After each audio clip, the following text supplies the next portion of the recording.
email came at 5:32 p.m. No warning, no meeting, no handshake, just a subject line that said cold and sharp, "Position termination notice." I sat at my desk in the corner office, staring at it. Coffee still warm in my hand. Photos of my 20 years at Norwood Enterprises lining the shelves behind me. Gone. Just like that. They cited departmental restructuring and cost efficiencies. Corporate words meaning nothing, except that I, Daniel Crow, who had given 2 decades, who had mentored half the executives here, who had saved this company during the crash of '08, was no longer needed. No goodbye party, no gold watch, no dignity. As I packed up my things, a voice sliced through the air behind me. Laughter, shrill, sharp, familiar. I turned. There she was, Rachel Monroe, once an intern, now head of digital development, the golden child of the CEO's new vision. Rachel sauntered past my office, pausing just long enough to smirk. "Tough break, Danny boy. Not Mr. Crow. Not Dan, Danny boy." The name she used to whisper, mocking me, back when I coached her through her first disastrous projects. I said nothing, just closed the box on my desk. Walked out through the front doors of a company I had helped build. The summer air hit me like a slap. I stood there, box in hand, tie flapping against my chest, watching younger men and women in sleek clothes rush past me, full of purpose, full of tomorrow. And for the first time in 20 years, I had nowhere to go. No one waiting, nothing to prove I had ever mattered. Rachel's laughter echoed in my head as I walked to the parking garage, and a thought, bitter and hot, lodged itself deep in my gut. She thinks this is funny. She thinks I'm finished. At that moment, I didn't know how or when, but something inside me sharpened. Not a scream, not a sob. Something colder, quieter, resolve.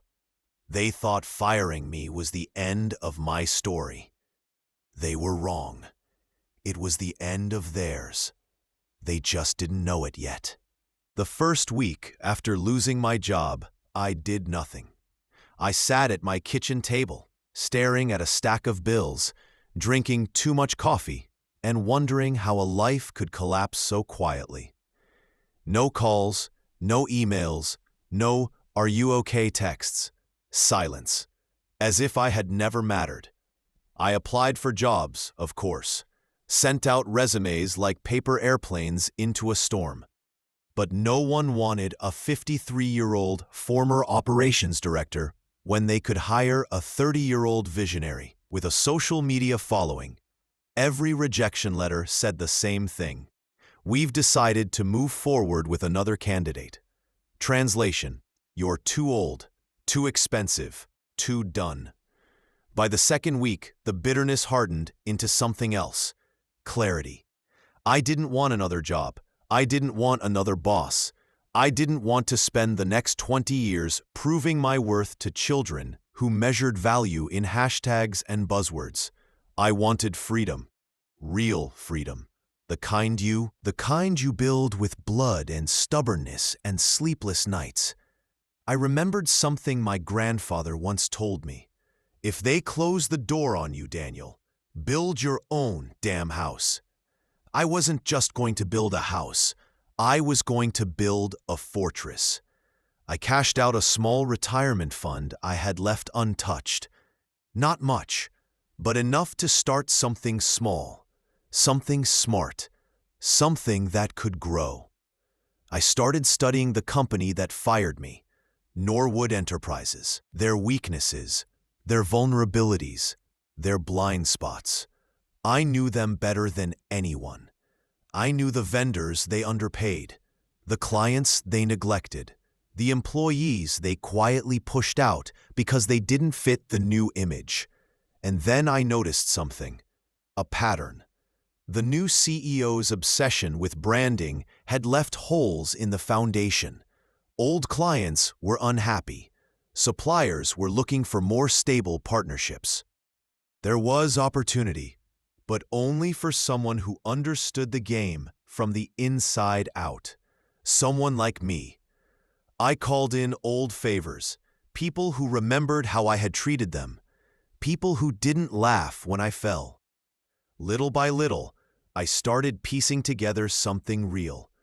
A consulting firm, a network of loyal suppliers, a client list built on respect, not empty promises. No flashy website, no viral ad campaign, just results. And word started to spread. Meanwhile, Rachel Monroe posted vacation photos on Instagram, photos of beaches and cocktails and hashtags about living my best life. 6 months later, my firm, Crow Solutions, was thriving. We weren't flashy, we weren't big, but we were hungry, and we were everywhere Norwood Enterprises was weakest. It started small. One old client, a logistics company Norwood had neglected in favor of trendier contracts. I offered them stability, personal attention, no buzzwords, no branding campaigns, just results. They jumped ship. Then another client. Then another. By the time Christmas rolled around, I had peeled off nearly 15% of Norwood's legacy accounts. They didn't even notice at first. Too busy chasing venture capital and influencer partnerships to care about the boring, blue-collar contracts that had kept the lights on for decades. But those boring contracts, they were the spine of the company, and Norwood was about to learn what happens when you snap a spine. In early January, I got a call from a former Norwood vendor, one I hadn't even reached out to ye. Heard you're doing things the old way, Dan. Straight. Solid. Mind if we talk? By February, I had 6 new vendor partnerships. By March, 8 more. Crow Solutions wasn't just alive. It was growing faster than I could have dreamed. Meanwhile, Norwood faltered. Internal layoffs, quiet defections, disgruntled clients leaving with angry emails and unpaid invoices. Rachel Monroe's team took over marketing to rebuild the brand. Billboards, slick ads, empty promises. But you can't put new paint on rotten wood and expect it to hold. I watched it unfold, not gloating, just noting. Because victory isn't the loud moment you strike the final blow. It's the slow, inevitable realization by your enemies that the ground they stand on is already crumbling. One evening, sitting in my small but growing office, I got a text from an old friend, still inside Norwood. You won't believe this. Rachel's pitching new investors, trying to sell them on a fresh vision after the client losses. I smiled, because desperation smells the same, no matter how expensive the perfume. And I wasn't finished, not even close, because taking a few clients wasn't enough. I wasn't interested in weakening Norwood. I wanted to own it, the building, the contracts, the legacy. And to do that, I needed one more thing: patience. Because real revenge doesn't come from breaking them fast. It comes from letting them break themselves. By spring, the cracks in Norwood Enterprises were wide enough for anyone to see. Client retention plummeted. Share prices wobbled. Internal reviews leaked online. Stories of poor management and toxic culture. And yet the board clung stubbornly to their vision, led by Rachel Monroe's glossy slogans and hollow promises. It would have been almost funny if I hadn't been so focused. The opportunity came quietly. An old acquaintance from my early days at Norwood, Walter Simmons, reached out. Walter had retired comfortably years ago. Smart, careful, still owned a chunk of Norwood stock. And now, seeing the writing on the wall, he wanted out. Cheap. I bought his shares through an intermediary, quietly, no fanfare. Then, another small shareholder, and another.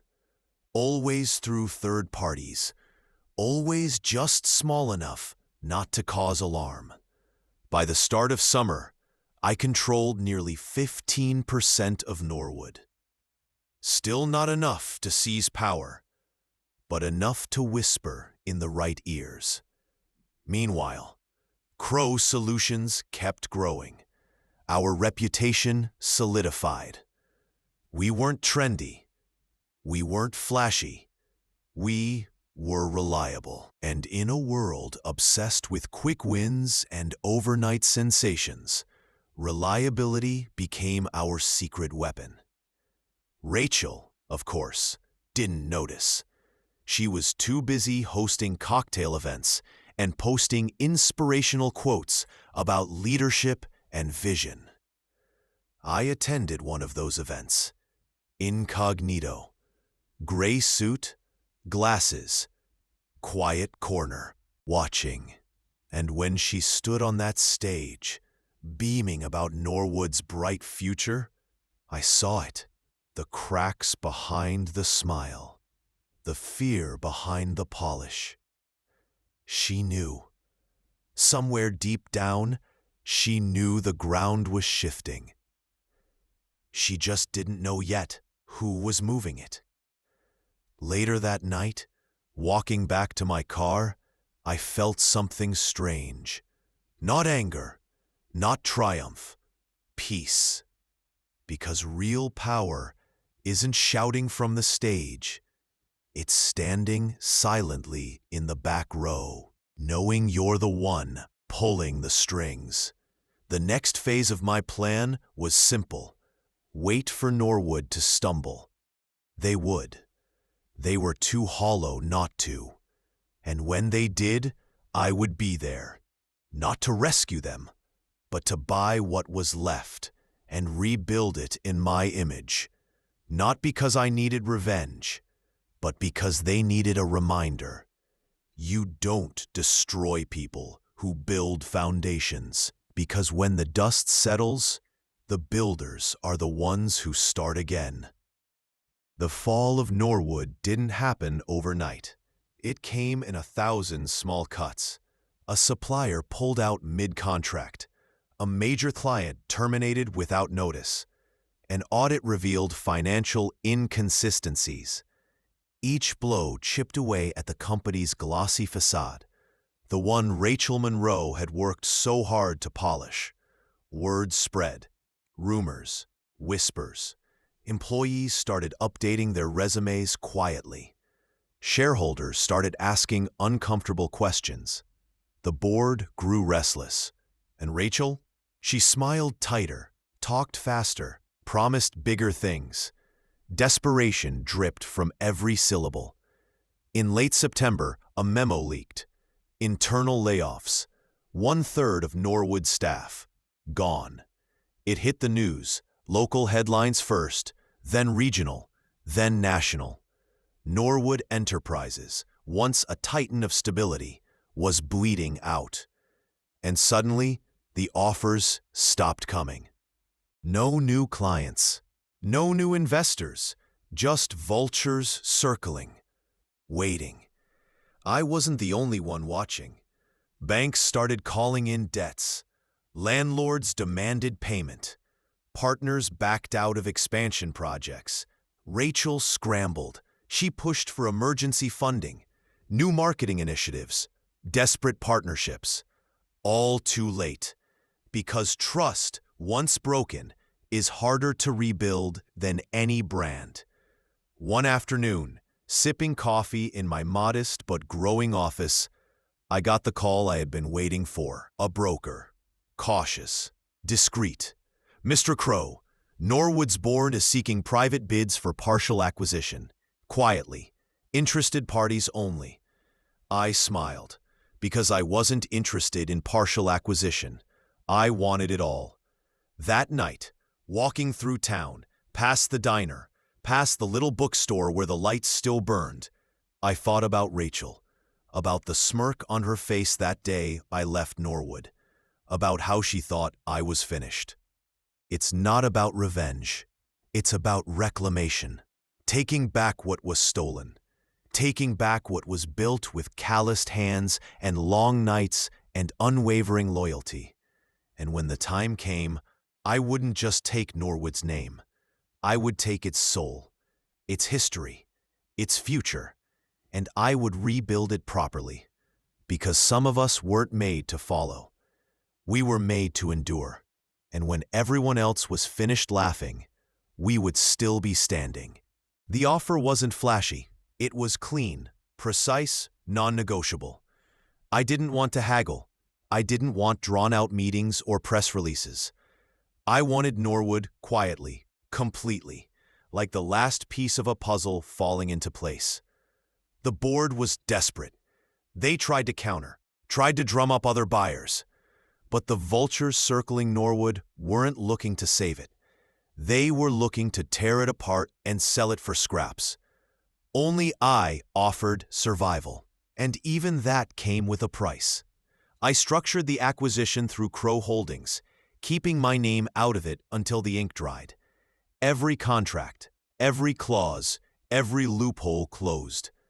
By the time the deal finalized, there was no escape hatch. Norwood Enterprises belonged to me. The final meeting was surreal. A stuffy conference room downtown, board members with tired eyes and fake smiles, and Rachel, sitting stiffly at not until I took the seat at the head of the table, the seat that used to be reserved for men like me, the seat she had once laughed me out of. The look on her face, it wasn't shock, it wasn't anger, it was something better. Recognition. She knew she had underestimated me, knew she had helped build the very downfall she was now drowning in. The chairman cleared his throat. "Mr. Crow, congratulations. Norwood Enterprises is yours." I nodded. Calm, steady. The man they had discarded was now the man signing their paychecks. Rachel stood, shaking. "You can't do this," she hissed, voice low. I met her gaze. "I didn't do this, Rachel. You did." And I meant it. Because it wasn't the firing that ended Norwood. It was the arrogance, the short-sightedness, the belief that history and loyalty could be replaced with hashtags and rebrands. I turned to the board. "Effective immediately, leadership restructuring will begin. Thank you for your service." Polite, professional, cold. Rachel didn't stay for the rest of the meeting. She gathered her things and left, shoulders stiff, heels clicking like gunshots down the marble hallway. I didn't watch her go. I had better things to look forward to. Owning Norwood wasn't about revenge. It was about restoration, about honoring the years I had given, and the years still ahead. about building something real again, out of the rubble they thought would bury me. Because some men fade quietly, others become the storm. Norwood Enterprises was mine, but what I inherited was a hollow shell. The offices were quiet, the desks half empty. The spirit that once made Norwood strong, pride, loyalty, resilience, was long gone. Rachel and her team had gutted it, trading substance for image, people for promises. I didn't fire everyone. Not immediately. First, I listened. I met with the custodians who had kept the building clean when no one noticed. I sat down with the tech guys in the basement who kept systems running during the blackouts. I talked to the sales teams who had watched client after client walk away. Not the polished executives, not the influencers, the workers, the ones who remembered what Norwood used to be. I made changes, real ones, rebuilt contracts with the vendors we betrayed, reached out personally to lost clients. I nodded. She looked at me like I was something between a legend and a warning. And maybe I was both. Because the story of Norwood wasn't about revenge. It wasn't about proving Rachel Monroe wrong. It was about proving myself right. About proving that real strength isn't loud. It isn't viral. It isn't measured in likes or followers. It's measured in what you build when no one believes you can. And as I walked back to my office, I felt it. Not triumph, not pride. Peace. The kind of peace you earn one brick, one broken piece, one stubborn breath at a time. Because the best revenge isn't taking what they have. It's thriving with what they tried to destroy. A year after I bought Norwood, I stood outside the building at sunrise, coffee in hand, sky bleeding pink and gold over the rooftops. The parking lot was filling up again, not with suits chasing status, but with people chasing purpose, people who believed again. Inside, the walls still bore the scars of old mistakes, stains from rushed paint jobs, cracks from years of neglect. I didn't cover them up. I left them as a reminder that survival isn't always pretty. That rebuilding means respecting the wreckage, not erasing it. That the strongest foundations are the ones that have weathered storms. Rachel Monroe? She moved across the country, started a consulting firm, still posting selfies about leadership and empowerment. Good for her. I didn't waste time thinking about her anymore. Because winning doesn't mean standing over someone's grave. It means walking past it without needing to spit. Some nights, I stayed late at Norwood, lights off, sitting alone in the dark. Not mourning the past, not planning the future, just existing, breathing, owning the moment they once tried to steal from me. People often ask me if I miss the man I was before. The loyal soldier, the smiling director, the man who thought hard work was enough. I don't, because that man was easy to discard.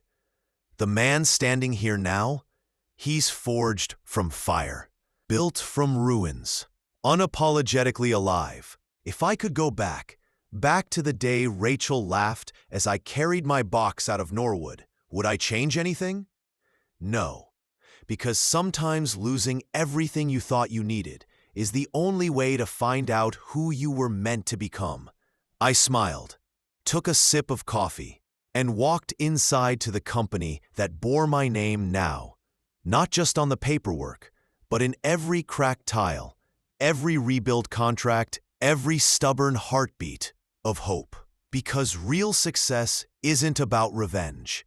It's about resurrection.